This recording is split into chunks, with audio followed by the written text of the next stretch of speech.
Assalamualaikum warahmatullahi wabarakatuh. Bersama saya di channel warahmatullahi YouTube Darussalam Table Tennis. Mantap, table tennis Darussalam. Dengan Wildan lagi. Kini di samping saya ada wartawan senior. Dia dulu kalau kita tahun 98, 97 ya paling ya. Sampai mulai 2000, 98 di bola. Dulu ketren majalah bola. Tablet Bahkan bola, kita tablet bola. sampai si gambarnya itu di clipping. Nah, Pak Lili ini Piala Dunia, salah satu Piala Eropa, wartawannya. Pengalamannya sudah kemana-mana, pasti di dunia jurnalistik. Nah, Pak Lili, gimana kabar Pak Lili? Baik, saya baru kalah ini Baru kalah. di Darussalam table tennis single player swipe.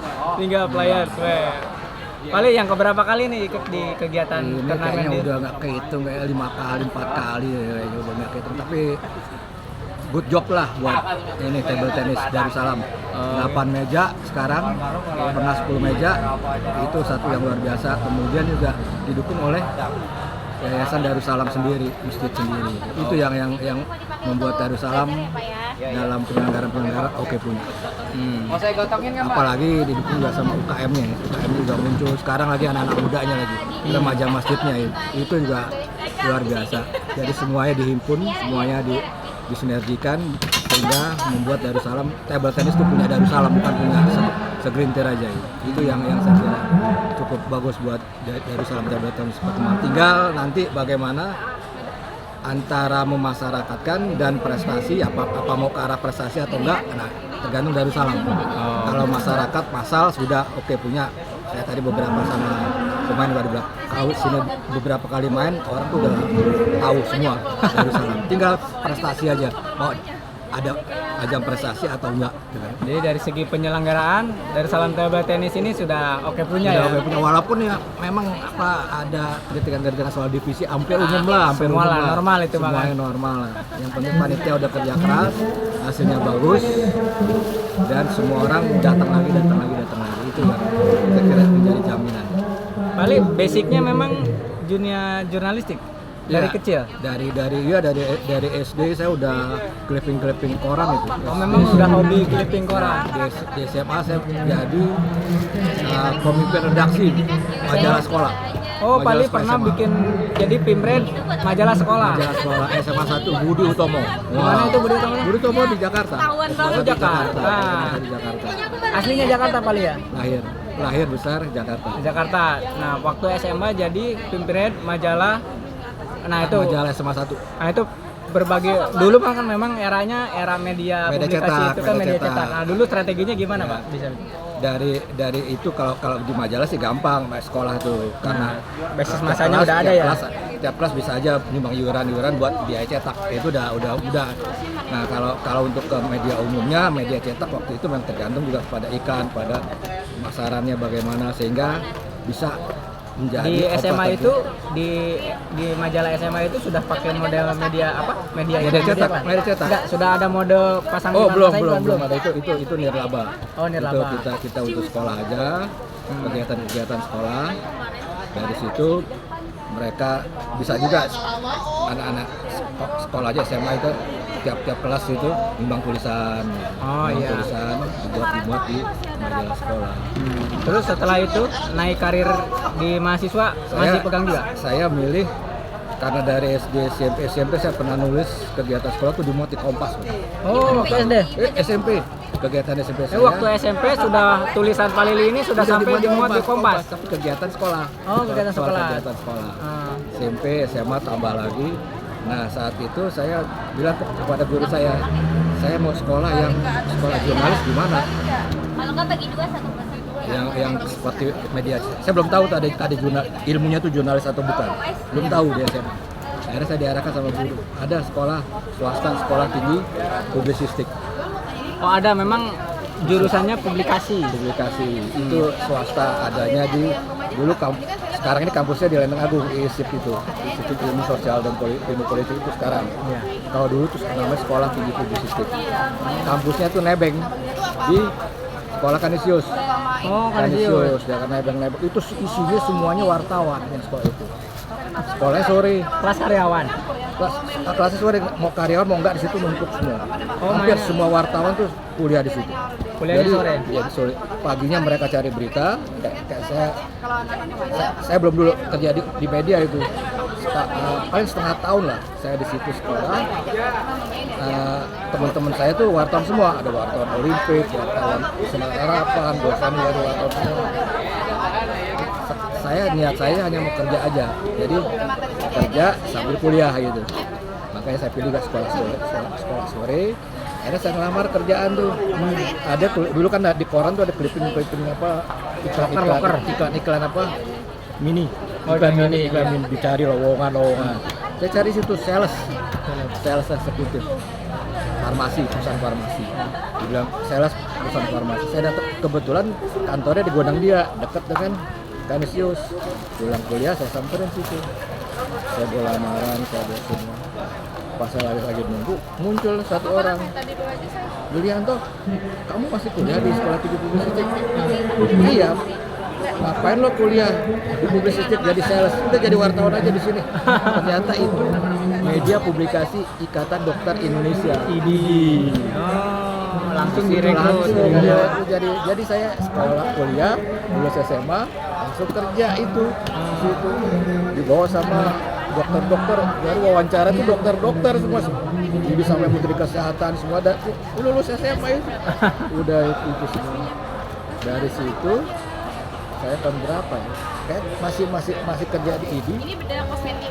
Saya bikin opini di Kompas.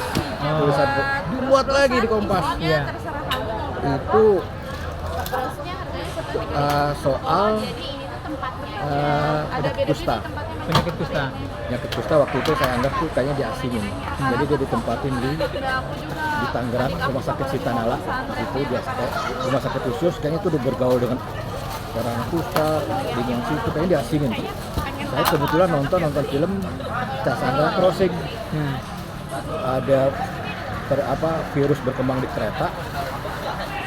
Itu seluruh penumpang ternyata dialihkan lewat jembatan Cassandra yang sudah tua. Jadi semua jendela, semua pintu dilas supaya jangan keluar tuh virusnya. Jadi seolah-olah tuh mau diasing, mau dibunuh itu. Kereta itu lewati jembatan Cassandra. Saya anggap itu penyakit kusta. Disatukan di Sitanala itu kayak seolah-olah diasingkan gitu. Itu saya muat. Saya bikinnya itu dongeng Cassandra Crossing. Dimuat di Kompas di halaman opini yang profesor, doktor semua. Saya itu lulus SMA pasti kuliah. Di situ orang-orang kesehatan pada kaget. Akhirnya ada satu media majalah Family. Isi Said sama Ali Said Sadikin itu dulu penulis pengarang kedua. Manggil saya. Kamu yang nulis ini ya? Iya betul. Kamu bisa ke kantor. Disidak.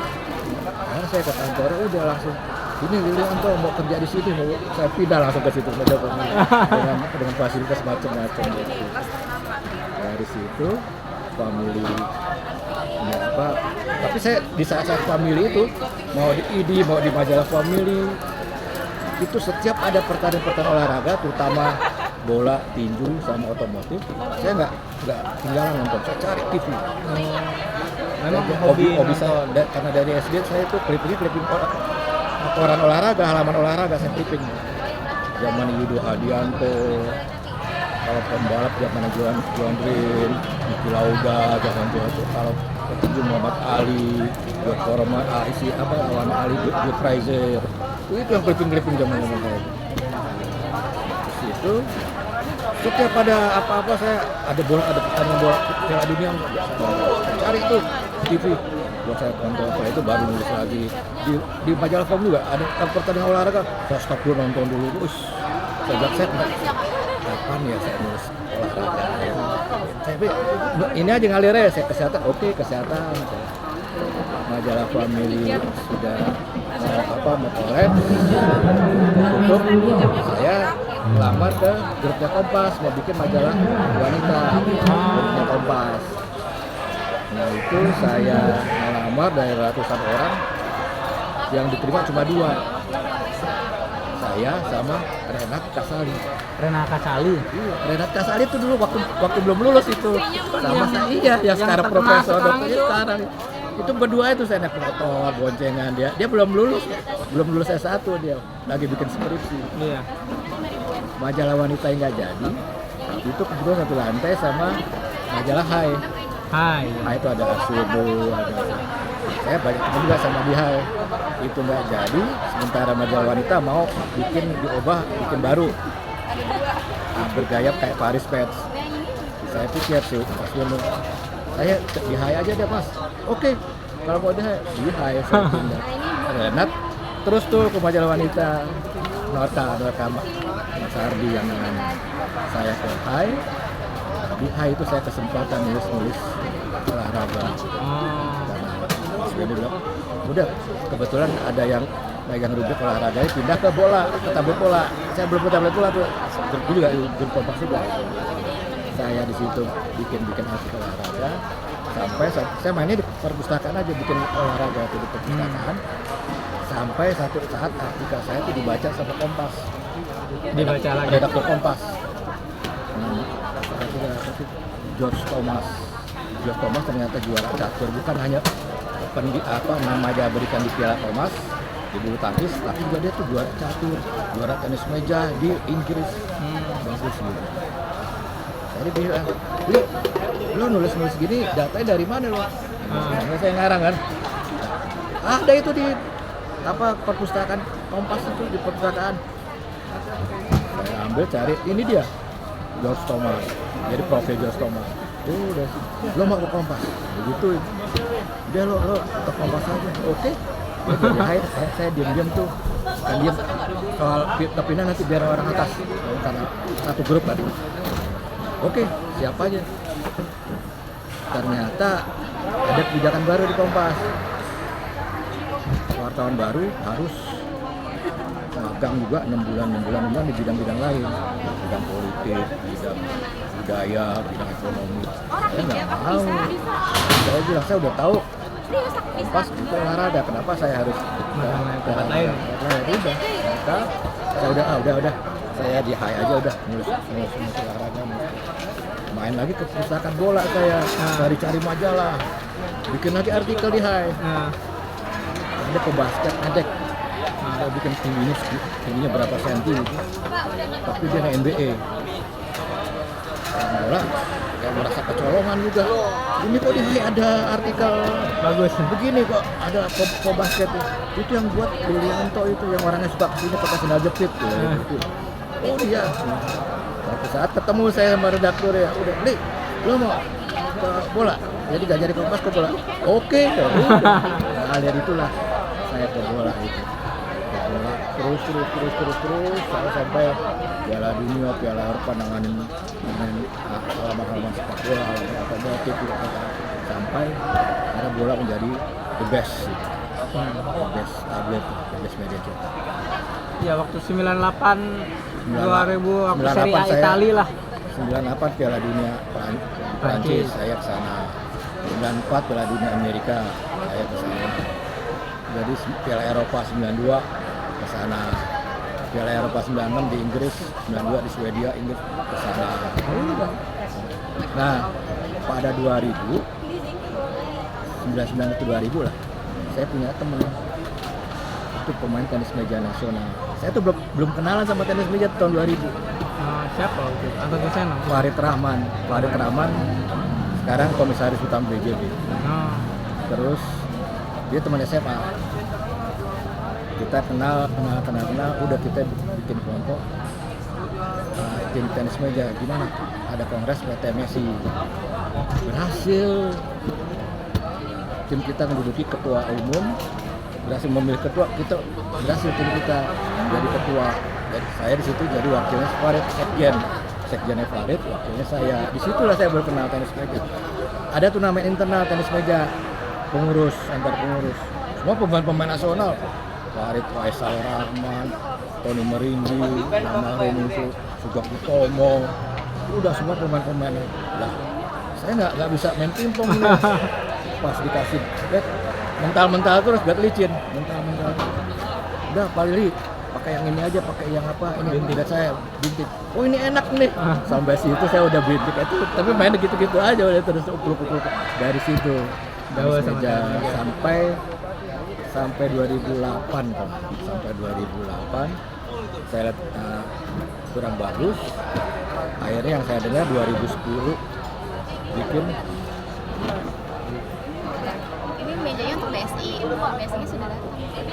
Oh, Potong dulu. pause dulu. Nah itulah makanya dari situ saya kenal tenis meja dari wakil sekjen, terus sempat juga sekjen, terus balik Itu lagi di ke PTMS ya, PTMS waktu itu ya? pusat PP dulu satu loh. Hmm. Dari ketuanya Trianto Saudin, kemudian beralih ke ketuanya Tahir, Dato Tahir, sampai saya akhirnya mundur. Itu saya lihat tuh organisasi udah nggak Kurang sehat. kondusif gitu. Akhirnya saya dengar 2010 Tahir udah 2 periode. Pak Tahir 2 periode mau lanjut lagi 3 periode. Diubahlah itu ADART supaya bisa 3 periode. Disitulah mulai benih-benih dualisme muncul. Dan saya sampai sekarang nggak tahu apakah Pak Menteri yang baru ini bisa menyatukan kembali atau tidak gitu. Kalau saya pikirnya sih bubarkan dulu lah, bukukan dulu, bikin kongres baru. Jadi diputihkan dulu. Iya, yang apa dua ini ketua nggak usah ikut-ikutan dulu, biar ada orang baru muncul, itulah yang kita dukung semua.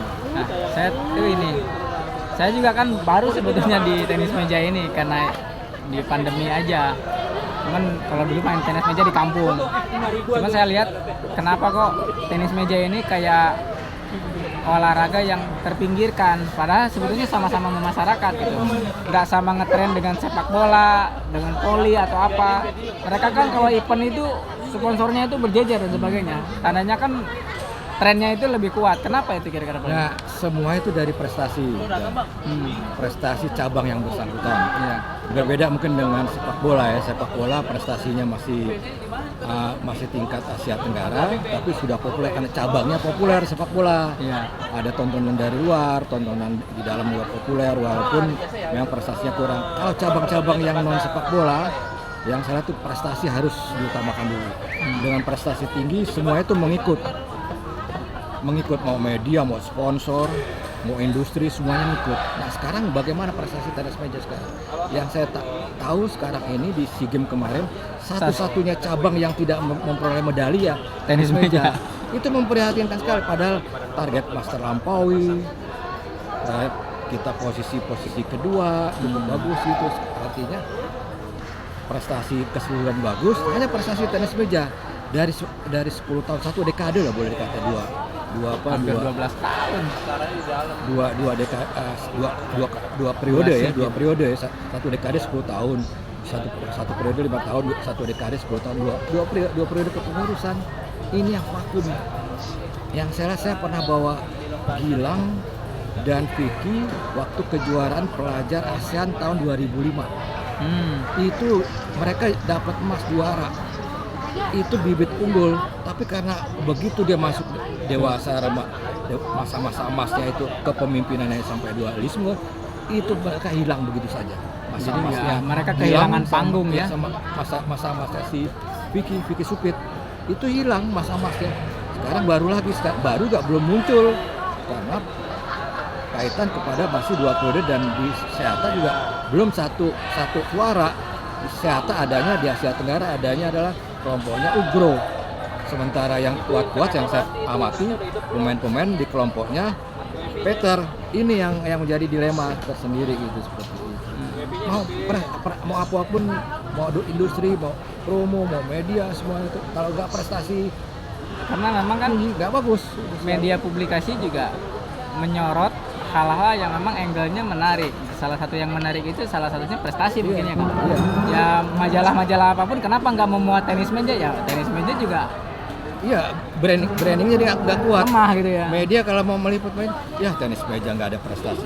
Ya tenis meja mainnya cuma begitu-begitu aja. Nggak naikin offline. Nggak naikin, jadi kurang kuat, berganingnya dealnya kurang kuat untuk tenis meja. Sebaliknya Coba kalau sepak bola kejuaraan apapun, media tuh akan datang. Iya, karena berdampak positif terhadap peluang mereka kan. Terus apa bulu tangkis apa datang sih.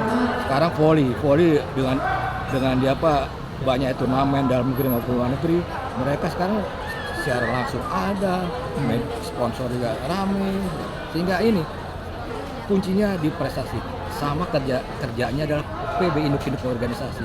Kalau induk organisasinya nggak benar, dia untuk mengatur jadwal kejuaraan tingkat nasional nggak bisa, sekarang nggak ada kejuaraan nasional mah. Kejuaraan internasional yang muncul paling yang apa event-event biasa aja antara Indonesia Malaysia persahabatan, liga tenis meja diikuti pemain luar, gitu. Nggak ada yang kurang bergengsi atau menggigah gitu. Dan mereka nggak dibawa organisasi. Kalau SEATA SEA Games atau organisasi dia bikin liga pro Asia Tenggara dia dinaungi oleh organisasinya, itu akan muncul sponsor-sponsor, muncul liputan-liputan televisi maupun media lainnya. Tapi kalau sekarang kan mungkin ya perkembangan tenis meja terutama dipengaruhi oleh pandemi, kan tingkat pemasyarakatnya meningkat mungkin ya. Kalau masyarakat ya yang saya perhatikan. Nah, berarti kan karena masyarakatnya juga meningkat, potensi publikasi juga meningkat dong, apa gimana? Publikasi kelas lokal, kelas masyarakat itu. Tapi di luar penggiat tenis meja mungkin belum muncul di tingkat nasional, karena itu event di masyarakat kan event kelas lokal, boleh kata kelas tarkam lah. Kelas tarkam yang muncul ya publikasi tarkam aja, belum lagi karena yang nasional yang muncul ributnya PT Messi, muncul nggak ada medalinya di SEA Games, yang muncul persatuan oleh Menpora sampai sekarang belum terjadi. Ya muncul yang begitu sifat-sifat nasional. Jadi saya pernah ketemu sama pemain nasional, dia cerita di tingkat penghargaan orang terhadap pemain nasional lah. Jadi pernah diundang oleh satu gubernur, diundangnya berdua, eksebisi pemain nasional sama artis kan.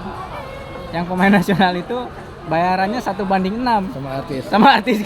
Padahal yang artis itu sama sekali nggak bisa main tenis meja misalnya. Ya sekarang yang rame kan selebriti, ada olimpialis saya main pingpongnya begitu ke kelas tarkam yang divisi 9, 10, 8, 5 yang akhirnya kelas nasional, pemain nasional terjun ke bawah, mesti kan terbalik dari bawah ke atas. Yang di atas ini belum bayar. Makanya kalau saya bilang yang di atas istirahat dulu lah.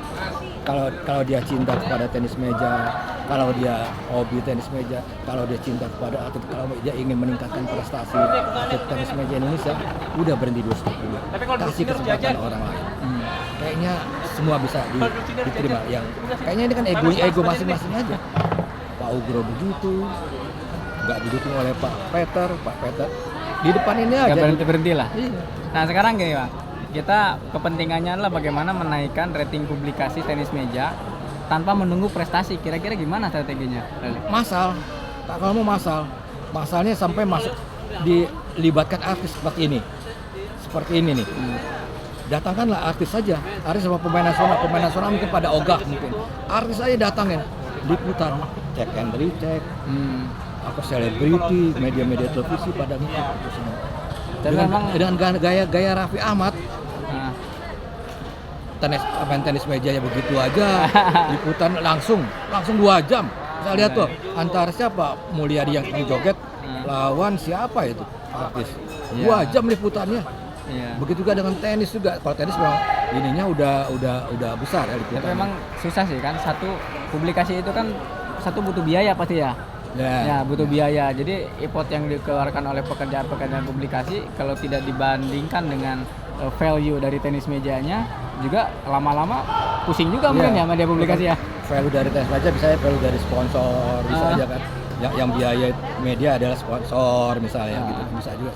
Nah kalau artis yang saya lihat artis dengan dia datang ke sini liputan tuh bisa aja free atau dia nanggung. Dia yang menanggung biaya medianya, artis yang menanggung.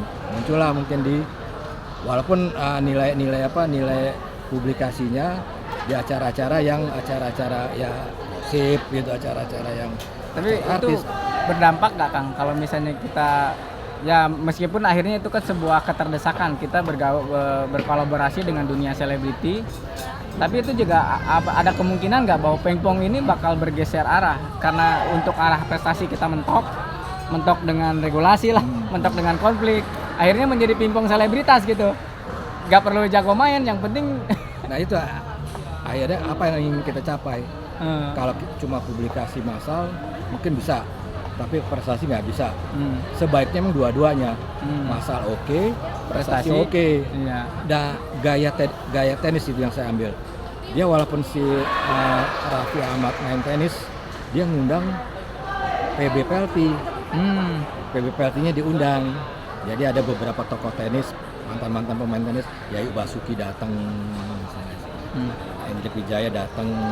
Jadi mereka diundang, media mau nggak mau datang situ dengan publikasi yang secara nasional. Kalau televisi kan sudah nasional, televisi mainstream kan. Kalau dulu kan eranya majalah ya. Kalau era sekarang kan media digital, kayaknya kayak website atau misalnya apa yang khusus meliput tenis meja, ada nggak paling? Kayak kalau pas kelas lokal sih ya semacam ini kan, kelas lokal lah. Saya udah satu tuh saya bikin tuh pingpong info, walaupun di media sosial si Wildan juga udah mulai, misalnya seperti ini udah mulai, ini kelas lokal nih. Kita berharap ini kelas ada channel YouTube yang kelas nasional yang dibawahi oleh media-media mainstream, media nasional.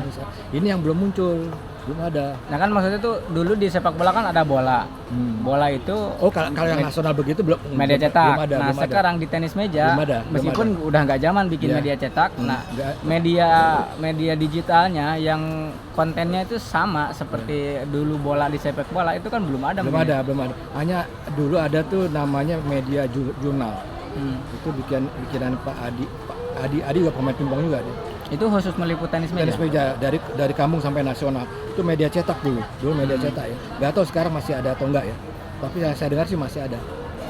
Itu buat tingkat nasional Adi itu lumayan namanya. Jadi kalau ada event-event, itu wartawan jurnal nasional. Tapi karena event nasional udah nggak ada, sekarang udah jarang lah. Adapun yang bikin PP nggak publikasi. Geng-gengnya PP yang bikin PP, geng PB dia main aja gitu. Jadi ada pengelompokan, media juga ada pengelompokan, siapa yang bikin nih? Yang undang siapa nih? Jadi begitu. Pengelompokan udah mulai.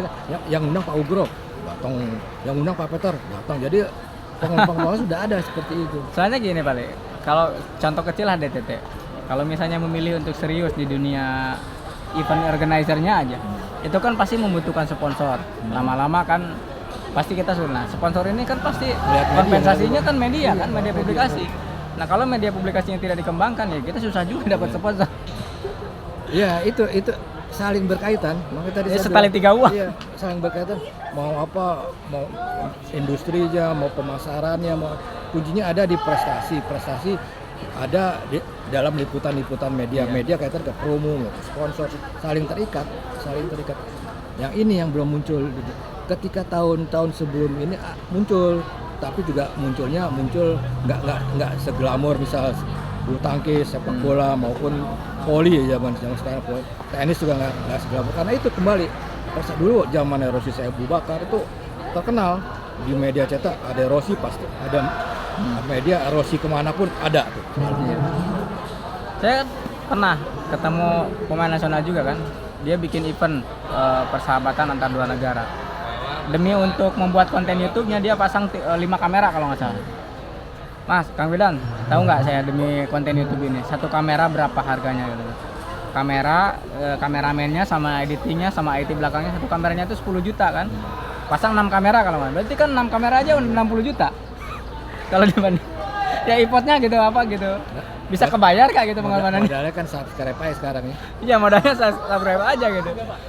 Tapi kalau saya sih masih punya pemikiran bahwa kalau bukan TV nasional, walaupun channel-channel YouTube yang lain masih kurang. Sekarang televisi masih menjadi mainstream di masyarakat. Oh iya.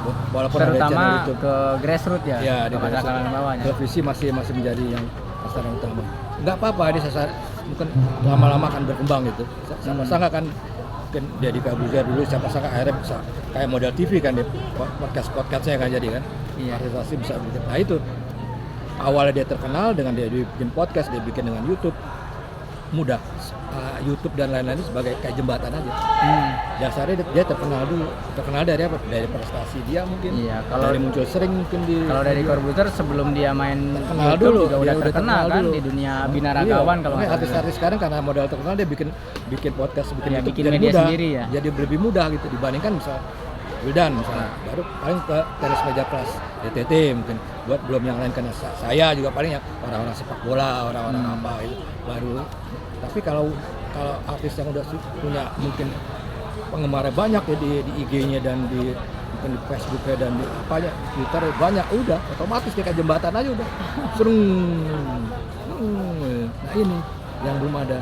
Yang saya lihat dulu memang ada karena 10 tahun vakum nama pemain tenis meja itu hilang. Orang terkenal sekarang masih terkenal orang Anton aja misalnya. Yon aja, karena itu generasi terakhir kan. Iya. Padahal itu ada Gilang, ada Vicky Supit, nggak tahu. Itu saat generasi emasnya dia lah itu sekarang. Tapi sekarang udah hilang kan? Ya karena mereka kehilangan panggungnya itu. Panggung situ. Gitu. Ya memang akhirnya nggak ada prestasi, nggak ada orang yang populer menghilang. Nah, kalau mau mulai kita dari bawah dulu. Kalau mau sekarang ini memang pilihan. Ya. Pas lokal, mudah-mudahan kita ke nasional. Saya lihat sih ada beberapa di Facebook ya. Di Facebook ada apa? Komunitas tenis meja Priangan tuh ribuan sampai anggotanya tuh.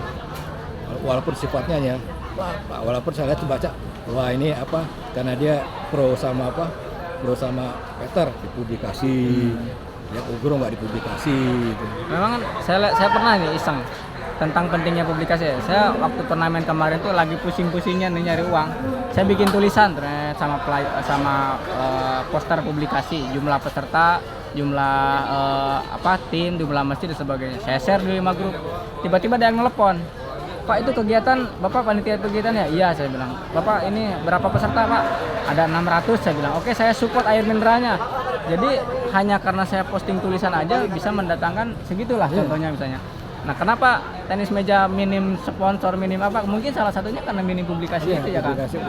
Publikasi satu-satunya massa kan? Massanya banyak nih.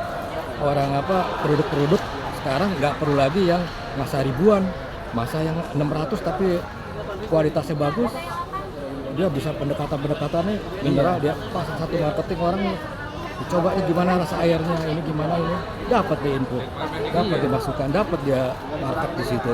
Bapak di mana kantornya, di mana dapat kantor kalau udah ada langganan belum air masuk dia tuh seperti itu. Walaupun memang nggak ribuan, sepanjang dia berkualitas gitu. Kalau ini misalnya ping-pong menjaring masanya juga coba lebih berkualitas, mungkin pesertanya mungkin kesempatan di antar PTM, antar perusahaan itu kan. Iya. Kayak Sobat dan sini udah coba Andi Malarangin muncul. Iya. Siapa lagi muncul. Kemarin bagus banget tuh pas muncul. 2 kali turnamen di sini Pak Lili ajak beberapa tokoh besar lah. Itu dampaknya memang bagus sekali. Muncul supaya tenis meja juga ini dilihat oleh orang. Oh, si ini bisa main tenis meja. Enggak cuma Raffi Ahmad, enggak cuma yang lainnya. Muncul semua. Malah beberapa tuh banyak yang saya lihat tuh tokoh-tokoh yang bisa main tenis meja tapi kurang terekspos. Iya. Kurang terekspos. Karena saya lumayan baru taraf massal. Saya bayangan saya tuh belum ngetren ya. Ya Raffi Ahmad, si Abdel, dia bisa main, dia coba mendekati lagi ini PP disatukan bila perlu dia yang ngambil alih jadi ketua, dia masa prestasi dipikir lagi itu. Saya berharap sih ke situ. Atau gabung semua dari bawah ke artis, gabung rame-rame suara supaya kedengaran, supaya memperbaiki organisasi PP ini muncul. Oke lah Pak Lili, gitu panjang banget ceritanya, Ya. Pengalamannya begitu menarik dan inspirasi. Mungkin kata-kata terakhir Pak Lili untuk tenis meja, terutama di Jabodetabek yang sering Pak Lili amati. Saya pikir jalan terus. Jalan Mau ada kritikan apa, jalan terus. Kompetisi ya, turnamen jalan terus saja. Terutama buat masyarakat bawah dulu nggak apa-apa. Sekali-sekali undang Tokoh-tokoh besar, pemain atau tokoh boleh sih. Yang mungkin cinta dengan tenis meja, yang juga punya jaringan-jaringan kuat. Itu ya.